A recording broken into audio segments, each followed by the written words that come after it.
Hello crafty friends, I hope you're all having a good day so far. In today's video, I thought I would go a bit old school and revisit a supply that I haven't used in a long time, and that is buttons. I used to make loads of button cards back in the day. Haven't done it for a while because I haven't got many buttons left in my stash, and also buttons are quite heavy and can be quite bulky, and I like to keep my cards fairly thin so that they'll go through the post as a regular letter here in the UK. So I'm not going to actually use buttons today. I'm going to use die cut buttons. So buttons made from cardstock using dies, but I'm going to jazz them up a bit. To get going, I cut 7 strips of coloured cardstock and gathered my button dies. And I treated each strip of cardstock in a different way to create a buttony effect. So for my red strip, I spread on some transparent gloss texture paste from Ranger because I wanted to give my buttons a bit of a glossy, plasticky look. I did start using my palette knife, but it wasn't giving me the smooth result I wanted, so I grabbed a cake icing scraper thingamajig, and that worked a treat.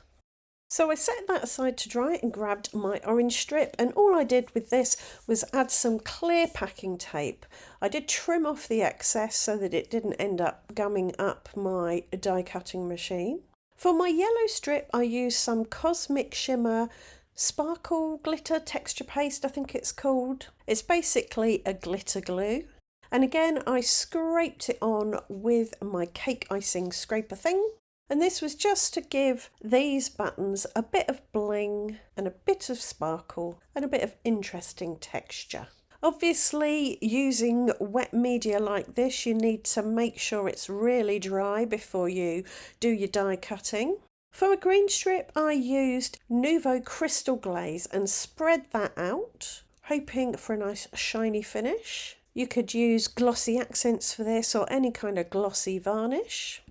And for my aqua coloured strip, I used Nouveau Glitter Drops. These are White Blizzard. They dry clear, but they've got an iridescent glitter inside. So I spread that out again and left that to dry. To treat my blue strip, I did some heat embossing, and I used a Wow embossing powder called A Hint of Blue, and it's got an iridescent bluey tint to it. So I covered the whole strip in embossing ink, sprinkled over the embossing powder, heated it with my heat tool and set it aside to cool, and that looked absolutely stunning. It was a really beautiful blue iridescence on top of the blue cardstock. And for my last strip, my purple strip, I heat embossed again, but this time just with some basic clear embossing powder. So that was all my strips done. I did give everything a really good dry with my hairdryer to make sure all the wet media was completely dry before I did my die cutting. And then just to make my life easier, I put all my button dies on a strip of sticky tape. This is, I think, mint tape from scrapbook.com. And then I ran all of my strips with the buttons through my die cutting machine, and they all cut beautifully. I was a bit worried about the one that I did with the clear packing tape. I wasn't sure how the little holes in the button would come out, but they did. They came out beautifully. So for my first card, I've got a whole rainbow of buttons here, so I decided to do a rainbow of buttons.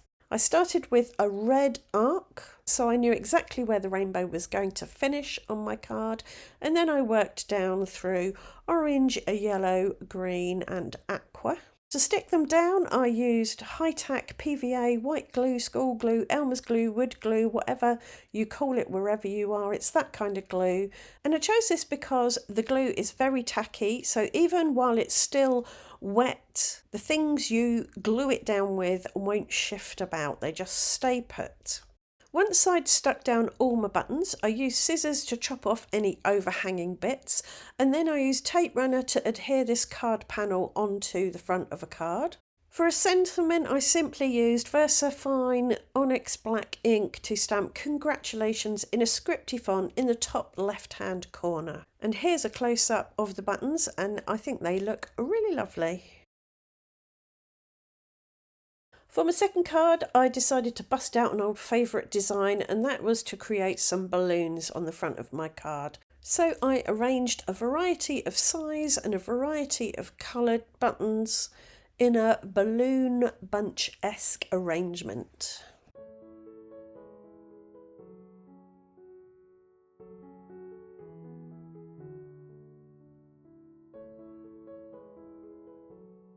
And then I took a black pen and drew some strings and bows. I did use a ruler to help guide where some of the longer strings were going to go. I didn't actually touch the pen to the ruler though. I just used it as a visual guide rather than a physical guide, because I wanted my balloon strings to not be perfectly straight. I wanted them to have a bit of a hand-drawn wobbly look. And for my sentiment on this card, I stamped a new baby in black ink on a stitched rectangle and stuck it in the middle of the bunch of balloons. And for my third and final card today, I just wanted to do some kind of abstract pattern. So I used a ruler and ran a line of buttons, mixing sizes and shapes and colours. I ran it across the front of the card at a diagonal, and then I filled in the space underneath with lots of other buttons. I did end up with a few awkward gaps, so I just grabbed some pinky purple glitter cardstock and die cut some tiny little sequins from it and used those to fill in those awkward gaps. And I think that worked because the sequins have got a little hole in the middle which echoes the hole in the buttons. And for my sentiment, I just used a new baby stamp and stamped it along the diagonal. And there you go, here are all three cards. I really like the way all my buttons turned out, and I think die cutting buttons out of cardstock is a great alternative to actual buttons. It keeps cards light and thin and postable. Right, I hope you've enjoyed today's video and that it's given you some ideas you can use in your own card making. If it has, do let me know in the comments. Like, subscribe, ring the notification bell, and see you back here very soon for another video. Thanks for watching. Bye for now.